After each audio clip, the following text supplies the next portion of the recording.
ကျွန်တော်ရဲ့အကျင့်တွေကနေပြီးတော့ကျွန်တော်ပြုပြင်ပြောင်းလဲဖို့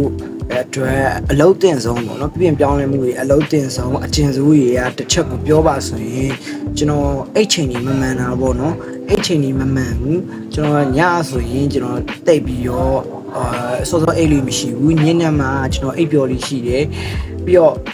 ကျွန်တော်အနေနဲ့ကကြတော့လေညပိုင်းမှာဆိုရင်အတန်ဒီပါညာတိတ်သွားပြီအရာအလုံးတိတ်ဆိတ်နေတဲ့အချိန်မှာကိုတယောက်တည်းပဲရှိနေရဲ့ AACC လေးအဲ့လိုနေရတဲ့ပုံစံမျိုးကျွန်တော်ပို့ပြီးတော့သဘောကျပြတယ်ပေါ့နော်ဆိုတော့အဲ့တော့ဘာဖြစ်လာလဲဆိုတော့နောက်ထပ်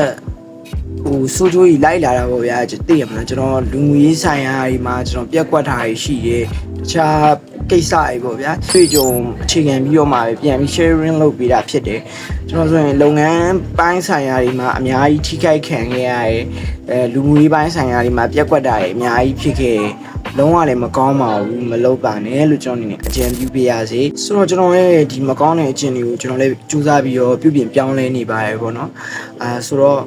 မိတ်ဆွေကိုလည်းပြောင်းလဲဖို့အတွက်ကျွန်တော်တိုက်တွန်းလိုပါတယ်ဒီလိုအခြေအနေမျိုးနဲ့လည်းမိတ်ဆွေကတိုက်ဆိုင်နေတယ်ကျွန်တော်နောက်ထပ်ပြောပြမယ့်အချက်တွေကိုလည်းသိချင်နေရဆိုရင်ကျွန်တော်ရဲ့ account ကို like and follow လုပ်ထားခဲ့ပါကျွန်တော်အကောင်းဆုံး research လုပ်ပြီးတော့ပြန်ပြောပြပါမယ်ကျွန်တော်တို့အတူတူဒီအခြေအနေဆိုကနေပြီးတော့ပုံမကောင်းမွန်တဲ့ပုံစံတစ်ခုအနေနဲ့ရအောင်ကျွန်တော်တို့စူးစမ်းကြမယ်အိတ်ချိန်ထချိန်ကိုပုံမှန်အိတ်နိုင်ထနိုင်ကြပါစေလို့